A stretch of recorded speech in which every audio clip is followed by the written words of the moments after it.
1차 세계대전 때 영국군과 독일군이 참호전으로 아주 맹렬하게 싸우고 있었습니다. 그때 독일군은 영국군을 몰살시키려고 도망치는 것처럼 이렇게 해놓고 엄청난 이런 함정을 준비를 해놓고 있었습니다. 영국군은 독일군이 지금 패배해서 도망치고 있다 이렇게 생각해서 이번에 전력을 투입해서 공격하면 전쟁을 끝낼 수 있겠다 이렇게 생각을 하고 군대를 투입을 했습니다. 근데 너무 늦게 첩보에 의해서 이게 함정이라는 것을 알게 되었습니다. 그래서 장군은 2명의 병사를 뽑아가지고 그 전방 지휘관에게 가서 지금 독일 군들이 후퇴한 것은 영국군을 끌어들이기 위한 함정이니까 돌격하지 말라는 그런 편지를 적어서 이 병사에게 주었습니다. 사람들은 이 병사들에게 너희들은 성공하지 못한다. 왜냐하면은 그 중간에 강도 있고 폭포도 있고 독일군들이 매복하고 있기 때문에 너희 2명이 가다가는 틀림없이 죽는다. 가지 마라. 그런 이야기들을 많이 했습니다. 그런데 이 2명의 병사들은 우리는 임무를 맡았다 이러면서 철조망을 통과해가지고 독일군 지역을 관통해서 영국군 쪽으로 가는데 한 명은 역시 죽습니다. 한 명은 독일군에게 죽습니다.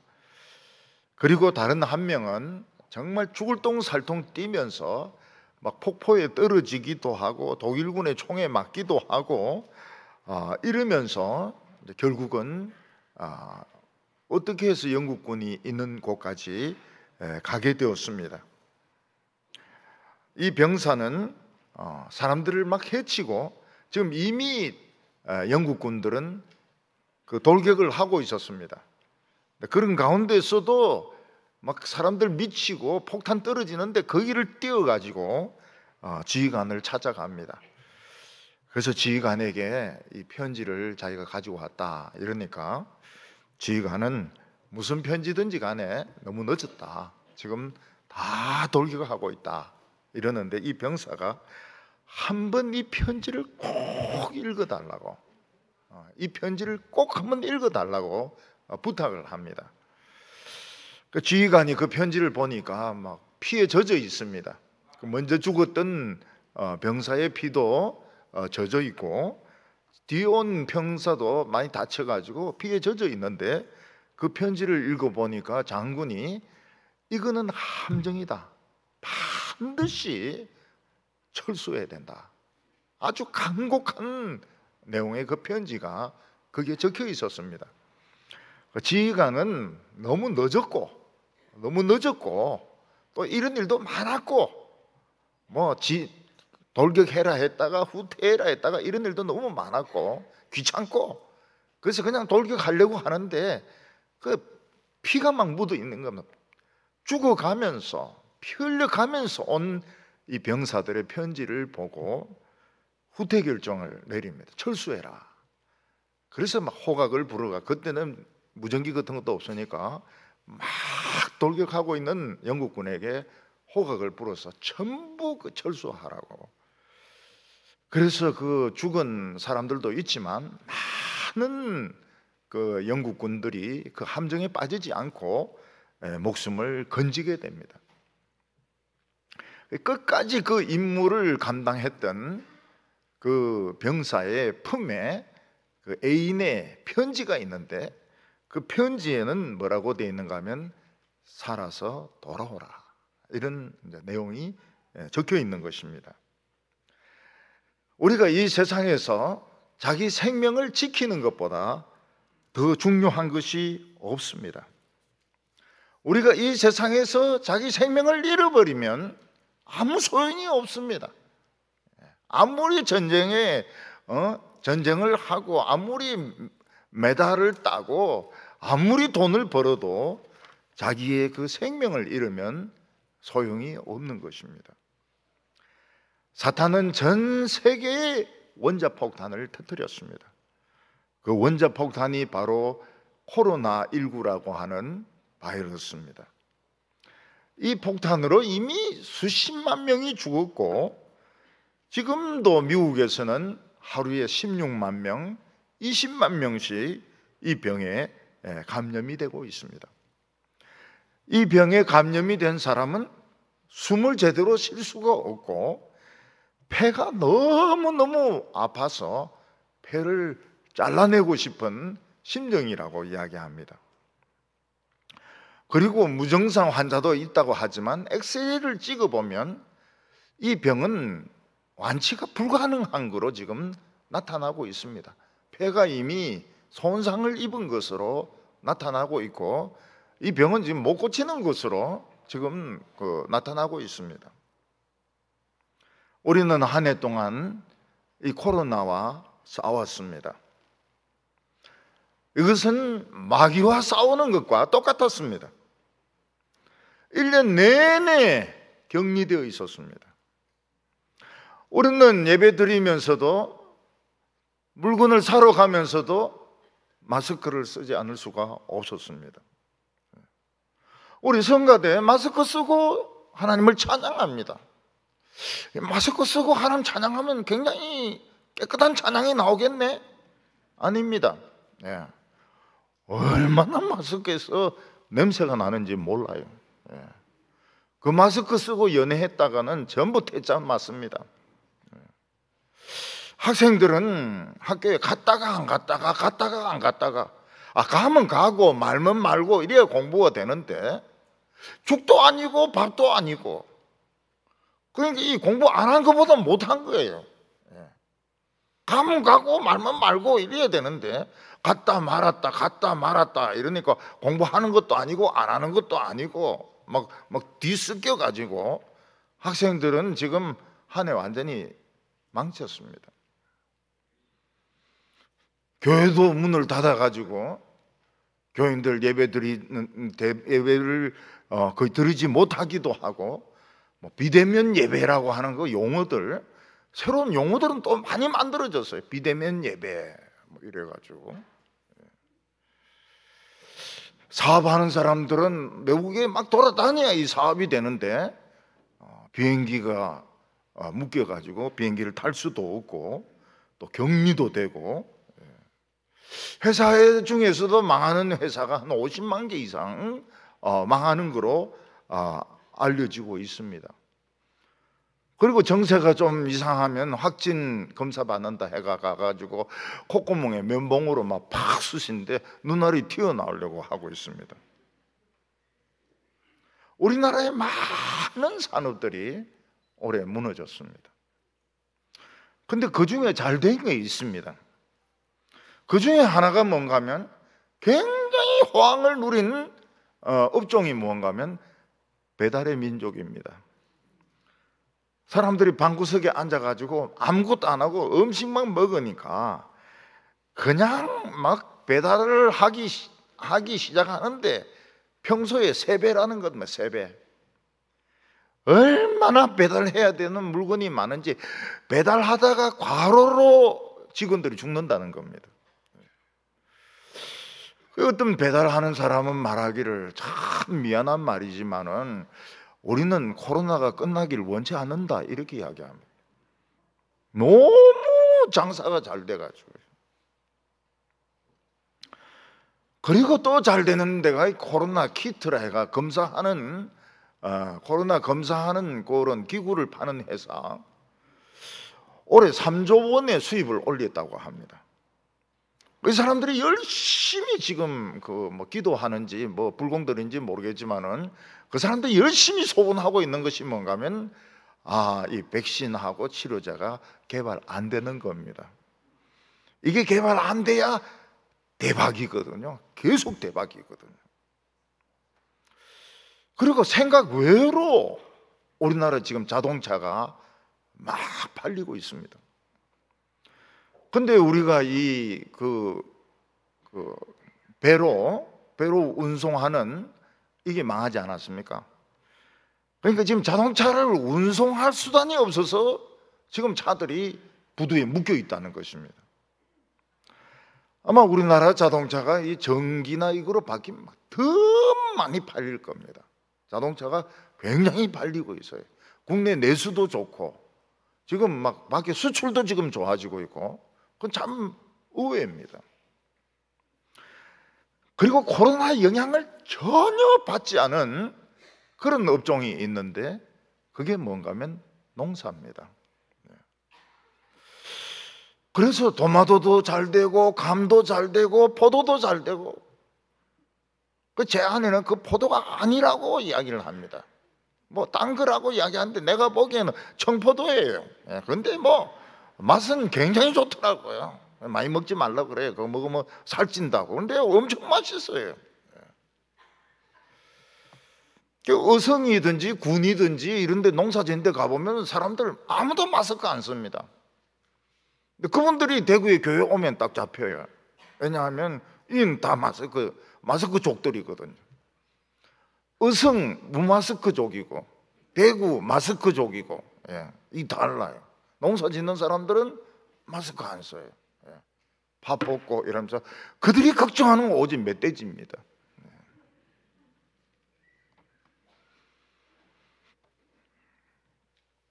올해는 감도 잘 되고 벼농사도 잘 되고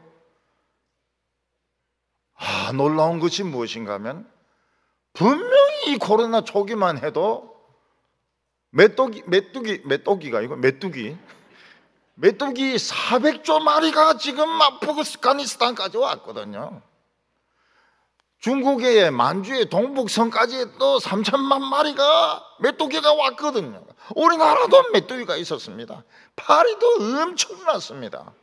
어떤 사람이 깨쓴다고 음식물 가지고 비료를 만드는 그것을 땅에서 파리가 엄청나게 생겼습니다. 메뚜기 다 없어졌어요. 메뚜기 없어졌어요. 200조 마리, 400조 마리가 없어져 버렸어요. 어디 간지 모르겠어요. 간다 온다 소리도 없이 메뚜기들이 다 없어져 버렸어요. 파리도 없어져 버렸어요. 그리고 뭐 농사는 엄청 잘 된 겁니다. 태풍이 와가 막 사과 떨어지고 이렇지 않습니까? 낙과 파는데 사람들이 막 줄을 서가지고 사가지고 가는 거예요. 참 이상. 우리 한번 떨어지면 우리 안 먹거든요. 사과나 배나 한번 떨어지면 우리는 상대 안 하거든요. 근데 올해는 뭐 줄을 서가지고 낙과 막 사가지고 가고요. 농사가 굉장히 잘 된 겁니다. 올해 우리 성도님들은 이 코로나 때문에 스트레스 엄청 많이 받았습니다. 그래서 우울증도 오고 침체도 오고 또 막 별거 아닌데도 막 화를 내고 이게 왜 그런가 하면 이 코로나 때문에 아무것도 못해서 그런 겁니다. 수입은 막 반토막 이상 나고 사람들은 막 인상이 벌써 막 찡그려지고요. 고생을 참 많이 하셨어요. 근데 다 살아서 돌아왔습니다. 다 살아서 돌아왔어요. 나이 드신 한 분은 돌아가셨어요. 초창기에 한 분 돌아가셨는데 나머지는 다 살아서 돌아오셨습니다.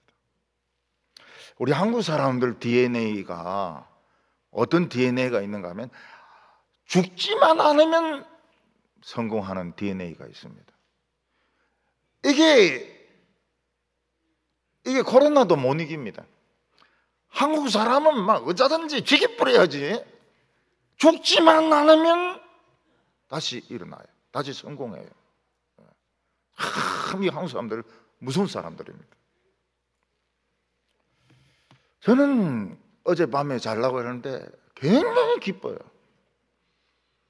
그래서 기쁜 원인을 제가 조사를 했습니다. 누워가지고 막 기쁘면 원인이 있습니다. 뭐 어떤 돈이 생긴다든지 뭐를 선물을 받았다든지 근데 아무것도 없는데 기쁜 거예요.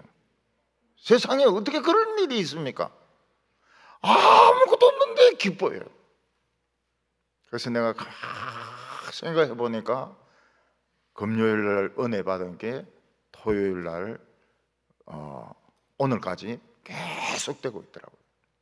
그래서 깨달은 것이 무엇인가 하면 금요 기도회가 살아났다. 기도의 능력과 기도의 응답과 기도의 축복이 살아났다. 여러분, 기도가 살아나면 겁낼 거 아무것도 없습니다. 마귀는 이제 죽은 거예요. 이거는 기도가 살아났어요. 가만히 누워보니까 기뻐할 이유 하나도 없는데 기뻐요. 이거는 기도의 능력, 부흥의 능력이 살아난 겁니다. 오늘 첫 번째로는 이 추수감사절이 의미가 뭐냐 하는 것입니다. 오늘 어떤 사람들은 아니 우리가 추수도 안 하는데 왜 추수감사절을 지키느냐? 그거는 말도 안 되는 거다. 이 앞에 있는 이 뭐 호박 같은 거 우리가 심은 거 어딨냐? 시장에서 다 산 거지. 아, 똑똑한 것처럼 보이죠? 이게 벌써 믿음의 수준의 차이를 보여주는 것입니다.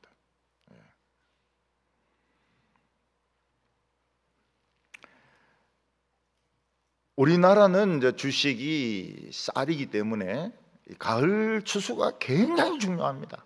한 해 먹고 사는 것을 결정합니다.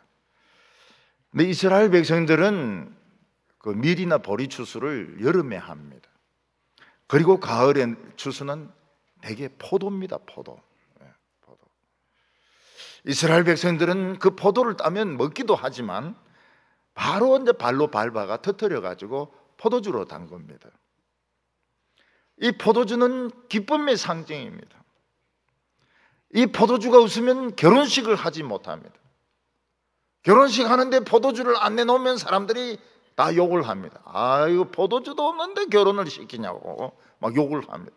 포도주는 결혼식 기쁨의 상징입니다. 이스라엘 백성들은 최고로 기쁜 일이 있으면 포도주를 마셨습니다.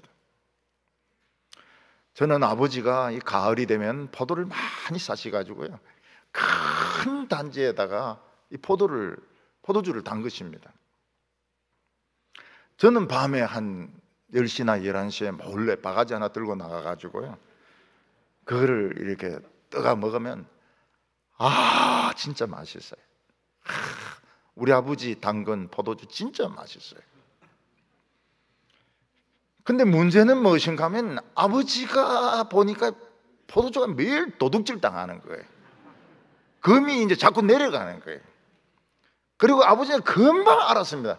도둑놈들은 아들 중에 있다는 걸 아신 거예요. 그래서 아버지가 이제 추리를 하십니다. 어떤 놈이 도둑놈이냐? 내 포도주 훔치 먹는 놈이 어떤 놈이냐? 큰아들. 큰아들은 명문대를 다니고 점잖으니까 아닐 거다. 뺍니다. 넷째 아들 교회 다니니까 뺍니다. 만약 넷째 아들이 먹는다면 두 가지 죄를 범하면 술도 마시죠, 도둑질도 하죠. 이러니까 넷째 아들은 아닐 것이다. 뺍니다. 둘째 아들 가능성이 있어요. 근데 둘째 아들은 간이 적어요. 다른 사람보다 간이 월등하게 적어요. 저 간 적은 놈이 저거 했겠나? 그러면 남는 건 셋째 아들인데 증거가 없어요. 아버지는 끝까지 범인을 못 잡았습니다. 다 도둑놈이었습니다. 아들들. 시간차로 바가지 하나씩 들고 나와가지고 퍼먹고 들어가고.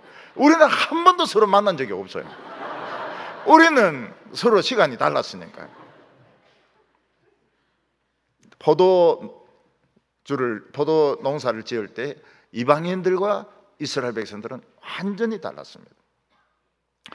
이방인들은 여자들까지 포도주에 취합니다. 그래서 소리 지르고 막 몰려서 다니고, 그리고 사람을 때리고 죽이고 완전 제멋대로였습니다.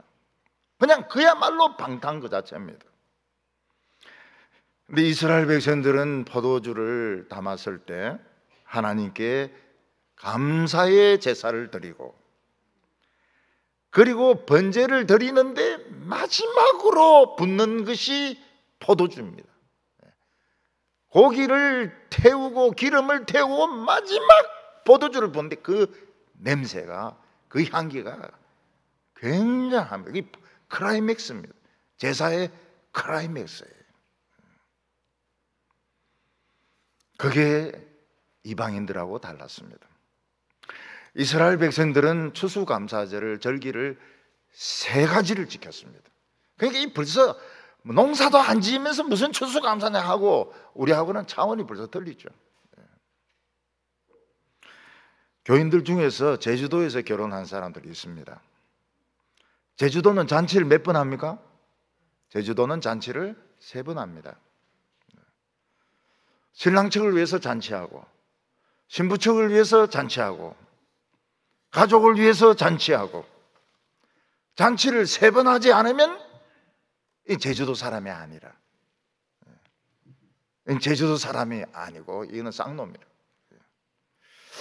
그래서 제가 서귀포에 이 부흥회가 있어 가지고 그 한번 확인해 봤습니다. 제주도는 잔치 몇 번 합니까? 이러니까 3번 한답니다. 3번 한다. 3번 안 하면 어떻게 됩니까? 그 사람 취급 안 한다는 거예요. 육지 사람들은 잔치를 몇 번 합니까? 반번 합니다. 반번. 왜 반번입니까? 갈비탕 반 그릇 그거 먹고 보내버려요. 그러니까 이 제주도는 이 결혼식이 이게 자기들은 식보다 잔치가 더 중요하다 그래요. 식은 아무것도 아니라는 거예요. 잔치 3번, 잔치 3번 안 하면 해녀도 못하고 아무것도 못한다는 거예요. 그 제주도 프라이드가 세더라고요. 이스라엘 백성들은 추수감사절을 제주도 사람들 같이 3번 지켰습니다. 3번. 그러니까 농사를 지었기 때문에 추수가 이거하고는 차원이 틀려요. 그 첫 번째가 무엇인가 하면 첫째 날에 곡식을 벌려놓고 나팔을 부는 겁니다. 참 어려워요. 이스라엘 절기 중에서 제일 어려운 절기가 나팔절입니다. 아니 곡식을 널어놓고 나팔을 분다 해서 곡식이 알아듣는 것도 아니고 곡식이 일어서는 것도 아닌데 왜 하나님께서는 곡식을 벌려놓고 그 곡식을 떼놓고 나팔을 불게 했을까? 나팔절에서부터 추수감사는 시작이 되는 겁니다. 하나님께서는 곡식을 벌려놓고 나팔을 불므로써 하나님의 백성들은 떡으로 사는 것이 아니고 하나님의 말씀으로 산다는 것을 선포하는 것입니다. 하나님의 백성들에게 있어서 양식은 하나님의 말씀입니다. 우리는 하나님의 말씀을 먹으면 막 전쟁할 때 불끈불끈 막 힘이 생기고 용기가 생깁니다. 세계 군악대 중에서 제일 우스운 군악대가 스코틀랜드 군악대라고 합니다. 스코틀랜드 군악대는 치마 같은 걸 입고, 남자들이 치마 같은 거 퀼트를 입고, 그리고 파이프를 불면서 행진을 합니다. 근데 이 스코틀랜드 군악대가 얼마나 용감한가 하면 총알이 날라와도 피하는 사람이 없어요. 폭탄이 터져도 피하는 사람이 없습니다. 영국 군대는 그 스코틀랜드 군악대 소리만 들으면 막 피가 끓는다 그래요. 영국 군대는 후퇴가 없습니다. 영국 군대는 전쟁하면서도 커피 타임 해가 커피 마시고 비스켓 먹고 이러는데 전쟁 붙으면 후퇴가 없습니다. 굉장히 용감하게 싸웁니다. 절대로 물러서지 않아요. 그리고 그 악대가 스코틀랜드 그 치마 입은 군악대입니다. 우리 성도들은 밥만 먹으면 안 돼요. 주머니에 나팔 하나씩 넣어 다니기 바랍니다. 나팔이 좀 크면 호각이라도 하나 넣어 다니세요. 그래서 밥 먹기 전에 딱 불면서 사람은 떡으로만 사는 것이 아니고 하나님의 말씀으로 산다. 그러고 먹어야 된다고요. 우리는 밥만 먹으면 안 돼. 나팔을 불어야 됩니다. 나팔을 불어야 돼요. 군인들 전쟁할 때 보면 막 평소에는 트레이에다가 국도 먹고 이러지만 실제로 전쟁 터지면은 그런 거 없습니다. 주먹밥 같은 거 뭐 그냥 아무거나 먹습니다. 우리는 사탄의 함정에 빠지면 안 됩니다. 사탄의 함정에 빠지지 않으려면 떡만 먹으면 안 돼요. 나팔을 불어야 됩니다. 나팔을 불어가지고 우리는 하나님의 백성이고 우리는 절대로 물러서지 않는다. 그리고 살아서 돌아와야 됩니다. 하나님의 백성들은 전부 살아서 돌아와야 됩니다. 말씀으로 원자폭탄을 터뜨려가지고 코로나도 죽여야 됩니다. 마귀도 죽여야 됩니다. 마귀 박을 터져버려야 됩니다.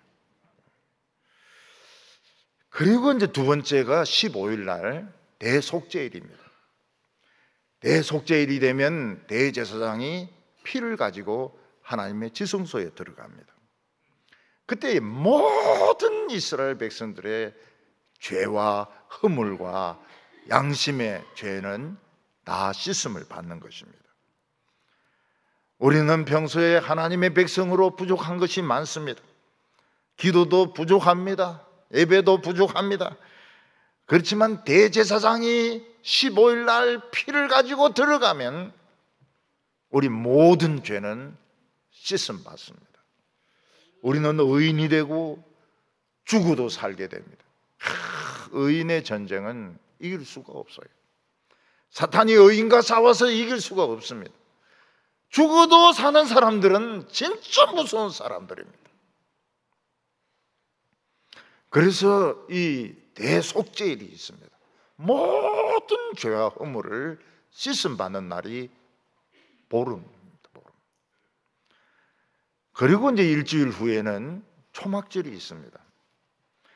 이스라엘 백성들이 광야 40년 돌아다니면서 텐트에서 살았습니다. 그들이 40년 광야를 돌아다니면서 제일 그들의 생명을 위협했던 것은 물이었습니다. 양식도 양식이지만 물이었습니다. 그들이 물이 없어서 죽어갈 때 하나님께서는 모세를 통해서 반석을 쳐서 생수가 터져 나와가지고 200만 명 되는 이스라엘 백성들이 물을 마시는 기적이 일어나게 됩니다. 그래서 추수감사절은 기적의 절기인 것입니다. 그 추수감사는 우리 농사 짓고 이거 하고는 차원이 틀린 겁니다. 뭐 조금 똑똑하다고 뭐 신학 공부했다 이런 사람들이 왜 추수감사절을 지키냐고, 농사도 안 지었는데 뭐 이런 소리 하는데, 그 참 찬란한 그 무식이죠. 우리는 나팔절입니다. 나팔절. 나팔이 크면 호각이라도 가지고 다녀야 됩니다. 그리고 모든 죄 용서받고 반석을 쳐서 기적이 일어나고, 물이 없는데 물이 생기고, 양식이 없는데 양식이 생기고, 길이 없는데 길이 생기고, 이것이 추수감사인 겁니다. 그러니까 추수감사는 무슨 농사 지어가지고 이게 감사해서 드리고, 그거는 애교고요. 진짜 신학적인 의미는 굉장히 깊은데 있는 것입니다. 오늘 여기 두 번째로 보면 그 예수님의 현실이 나옵니다. 예수님은 하나님의 아들 아닙니까? 하나님의 아들이 세상에 왔는데 아무도 몰라봅니다. 가족들은 예수님이 미쳤다 해가지고 막 데리러 다닙니다. 정신병원에 입원시키려고. 제자들도 예수님이 하나님의 아들이라 하면서도 긴가민가 했습니다. 하나님의 아들이십니다 하면서도 한쪽으로는 긴가민가 했습니다. 사람들은 광야에서 예수님의 말씀을 들었습니다. 그 말씀 듣는 사람들은 다 가난한 사람들이었습니다. 그들은 먹을 것이 없어서 예수님 설교 들으면서도 배가 많이 고팠습니다. 배에서는 쪼록쪼록 소리가 났습니다.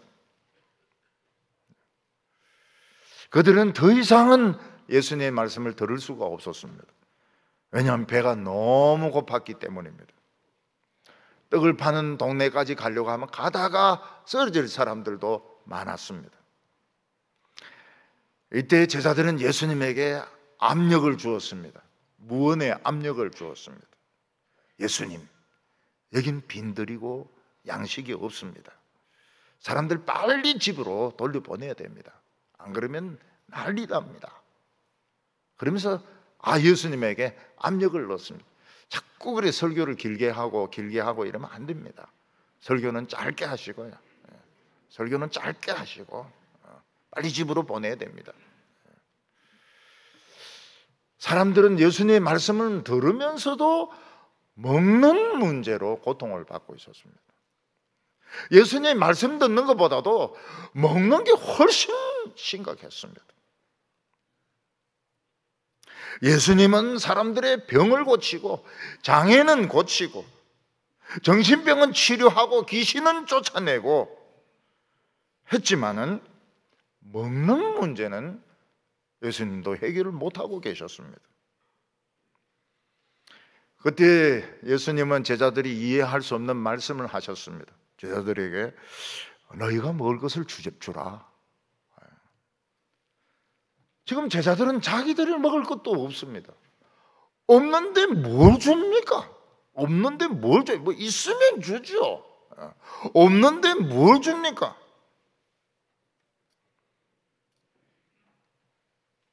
그때 안드레는 아주 숫자까지 계산해가지고 예수님에게 말씀드립니다. 지금 보니까 남자들 한 5천 명 정도 되는 것 같은데 애들하고 부인들하고 이 사람들 먹이려고 하면 200데나리온 정도의 떡도 모자랄 것 같습니다. 아주 숫자까지 딱 계산을 해가지고 이야기합니다. 200데나리온은 우리 돈으로는 한 몇백만 원, 1,000만 원 가까이 될 수 있는 그런 돈입니다.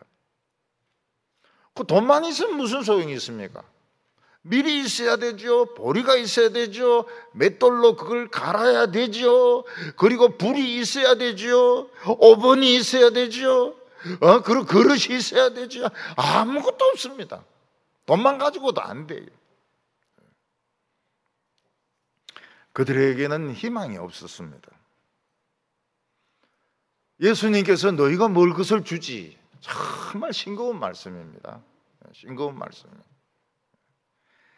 그때 한 소년이 막 사람들을 해치고 땀 뻘뻘 흘리면서 막 예수님 쪽으로 막 달려왔습니다. 그리고 예수님 제자 한 명에게 손에다가 보리떡 5개와 물고기 2마리를 딱 쥐어 주었습니다.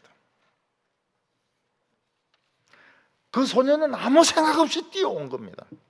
단지 마음속에 이걸 예수님께 드려야 되겠다는 성령의 음성, 어떤 하나님의 그 충동이 있었던 것 같아요. 그래서 그냥 땀을 흘리면서 막 사람들 해치고 제자들에게 뛰어가 한 제자에게, 빌립이라는 제자에게 보리떡 5개와 물고기 2마리를 주는데 보리떡이 큰 게 아니었습니다. 물고기도 멸치 같은 것이었습니다.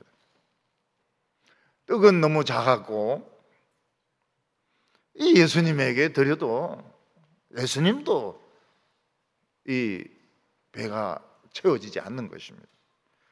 이 수많은 사람들 누구 입에 이걸 갖다 붙이겠습니까?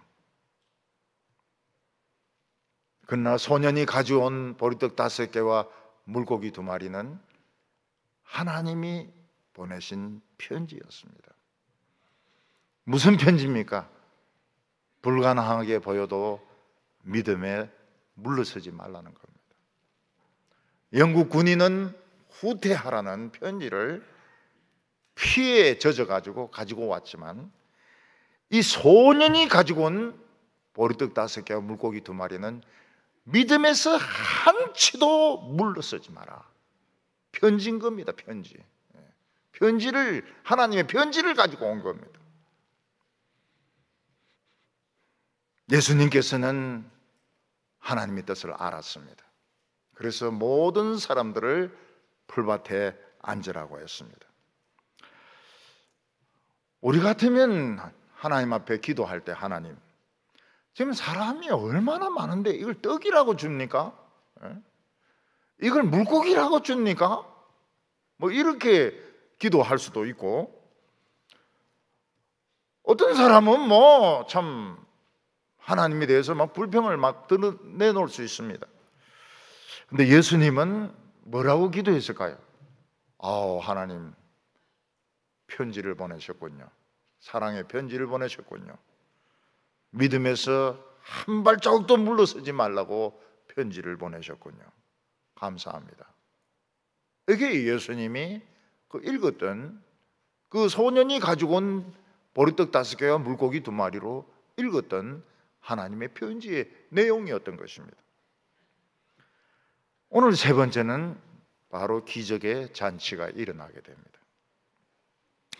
예수님은 믿음에서 한 발자국도 물러서지 않았습니다.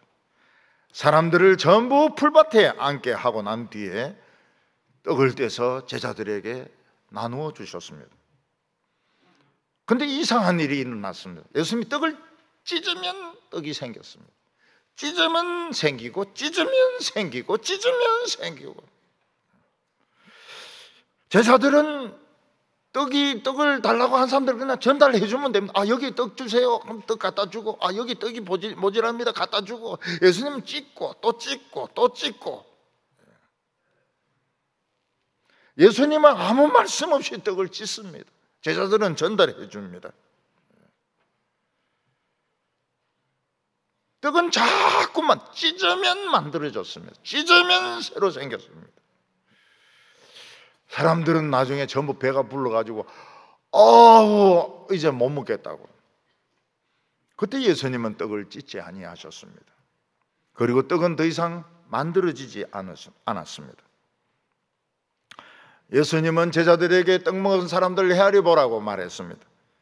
헤아려 보니까 어른들만 5,000명이었습니다. 그러면 어린아이들과 여성들까지 치면은 15,000명에서 20,000명이 그 떡을 먹은 것입니다. 그리고 예수님이 이상한 일을 하십니다. 그게 뭔가 하면 남은 쪼가리 부스러기를 다 모으라는 겁니다. 예수님이 이렇게 능력이 많으시면, 야 제자들아, 그 부스러기 다 버리라. 우리가 언제 그 부스러기를 가지고 다니겠느냐? 부스러기 다 버려. 내가 또 새로 만들면 되니까 그 부스러기 그거 가지고 다니지 마라. 비위생적이다. 이럴 것 같은데 예수님은 제자들에게 사람들 사이를 다니면서 떡 쪼가리를 다 모으라고 했습니다. 이 떡 부스러기 제일 싫어하는 사람이 우리 집 사람입니다. 제가 흘려 놓으면 이래 가지고 탁탁 하면서 왜 떡 부스러기를 이렇게 흘리냐고 말이죠. 그러면서 쓰레기통에 버립니다.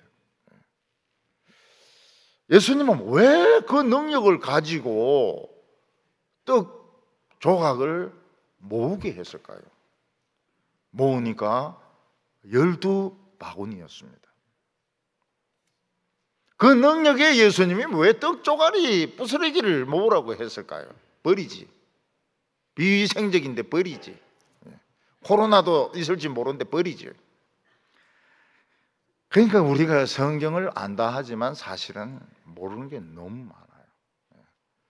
앞으로 성경 안다 그런 말 하지 마세요. 성경 박사다 이런 말 하지 마세요. 우리 모르는 게 너무 많습니다. 소년이 예수님에게 바친 보리떡 5개와 물고기 2마리는 하나님의 편지였습니다.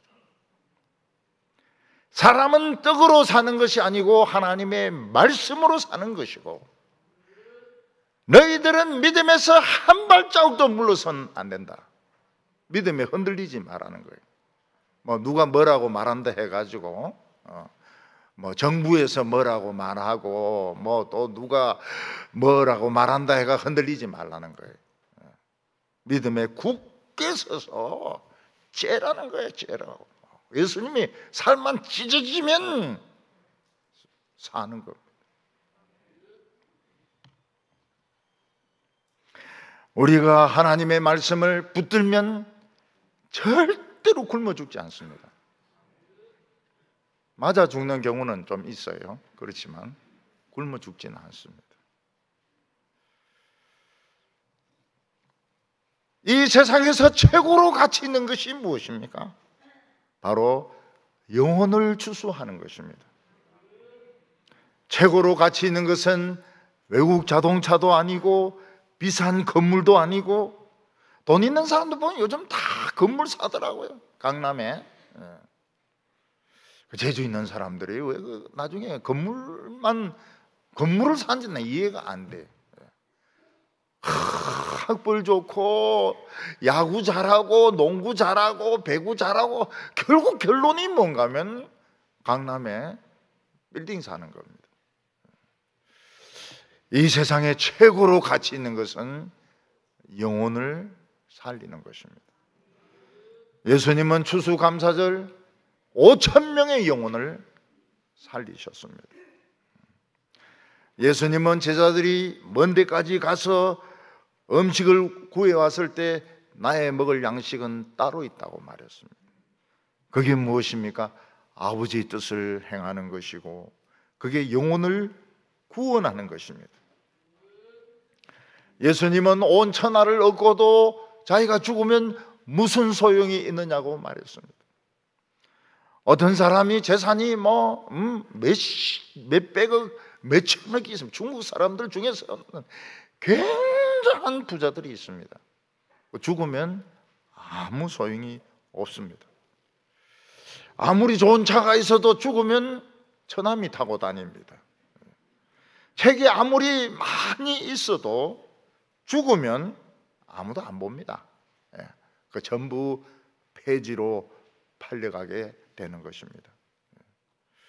예수님께서는 사랑의 편지, 하나님의 편지를 읽으셨습니다.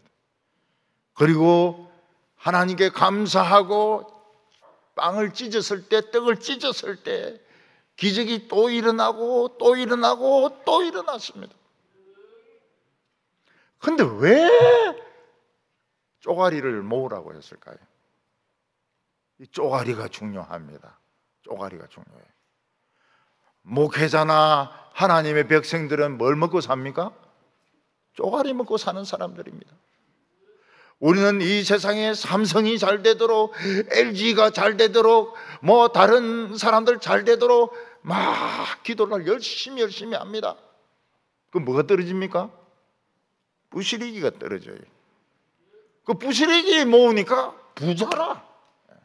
부스러기 모으니까 12강주리가 되고 잘 사는 겁니다.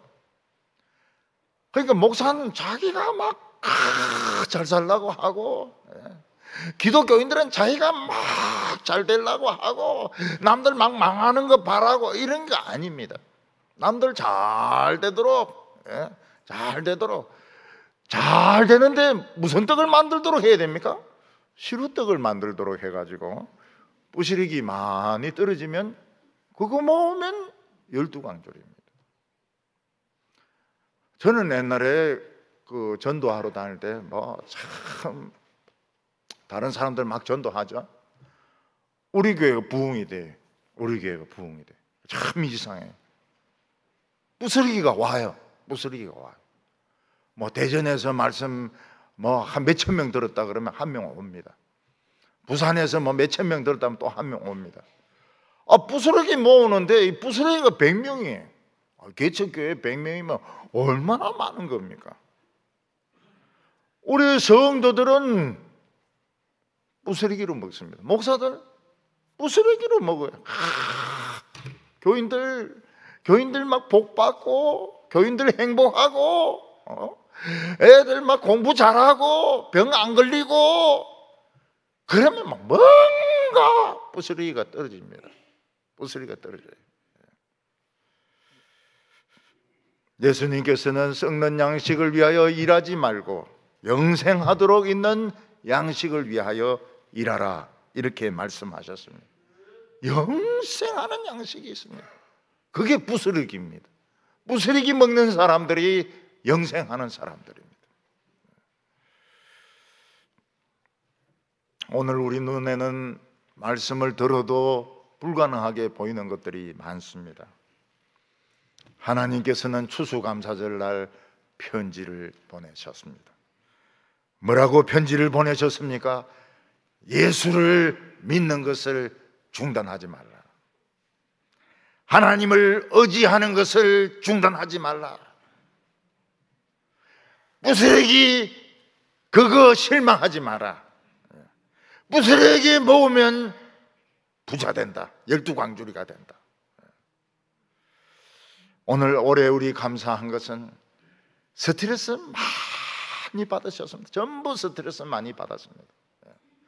뭐 싸우려면 싸울 게 너무 많아요. 너무 스트레스 많이 받고 너무 짜증나는 일이 많고. 근데 우리는 살아 있습니다. 살아 있고 하나님은 또 떡을 떼서 부스러기를 만드십니다. 사랑하는 성도 여러분, 오늘 이 추수감사절을 통해서 나팔을 부시기 바랍니다. 사람이 떡으로만 살 것이 아니요 하나님의 말씀으로 살 것이며, 우리는 코로나에 지지 않는다. 반석을 쳐서 생수가 터뜨리게 하는 이 하나님, 우리 하나님에게서 한 발자국도 물러서지 않겠다고 우리 믿음에 승리하는 성도들 되시기 바랍니다. 기도드리겠습니다. 거룩하신 하나님 아버지, 1년 내내 죽음의 구름이 이 땅과 전 세계를 덮고 있는 참 불행한 2020년, 오늘 저희들에게 추수감사절을 허락하시고 하나님의 사랑의 메시지를 주시니 감사합니다. 하나님, 저희들 다 살아 있습니다. 하나님, 오늘 저희들에게 이 나팔 소리, 하나님의 나팔 소리가 들리게 하여 주시옵시고 속에서부터 용기가 끓어오르게 하여 주셔서 이 마귀를 이기고 코로나를 이기고 절망을 이기고 승리하는 성도들 다 되게 하여 주시옵소서. 예수님의 이름으로 기도하옵나이다.